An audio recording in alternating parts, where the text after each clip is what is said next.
falei do paradigma lá atrás, esse foi o primeiro, né? Então eu tinha o quê? Segurança. 20 anos na mesma empresa, praticamente. O que eu tinha ali? Segurança. Sim. O que os meus pais pregavam para mim? Segurança. Entra, se aposenta, mesmo emprego, cresça dentro da empresa, né?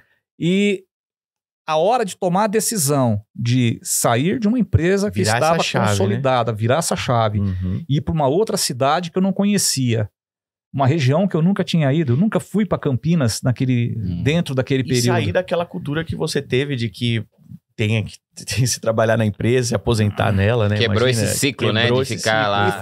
E foi difícil, foi muito difícil para mim, foi muito difícil para minha família. Em casa a gente discutiu muito sobre isso. Então, às vezes a gente se animava, às vezes desanimava, às vezes queria, às vezes não. Então, a insegurança, ela foi um fator que teve que ser muito trabalhado para que fosse quebrado. E não foi fácil, por conta da cultura que ficou enraizada ali.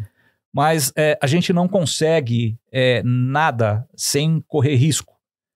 Então, qual foi a minha primeira questão ali, né? Qual o risco que eu tenho se eu ficar onde eu tô, fazendo a mesma coisa e não mudar, né? E qual o risco que eu tenho se eu saio para ir para uma outra vibe, né? Ir aí para um outro desafio, uma região diferente, pessoas diferentes, cultura diferente. Eu estaria saindo de uma cultura alemã indo para uma cultura de trabalho americana. Quer dizer, é bem diferente, tá? E daí eu fui para lá, né? Então pedi demissão. O pessoal fala, pô, e o seu FGTS? Cara, eu nem pensei em FGTS. Meu. É uma cultura, né? É uma cultura. Falar assim, quando eu falei que eu ia sair, cara, mas você vai deixar seus quase 20 anos de FGTS. Vai trocar o certo pelo incerto. Vai trocar o certo pelo duvidoso. Eu falei, vou trocar. O problema dessa cultura é que às vezes as pessoas não querem render mais, né, Edson, na empresa e fica só esperando ser mandado embora, né? Isso é uma cultura muito ruim que eu acho, cara.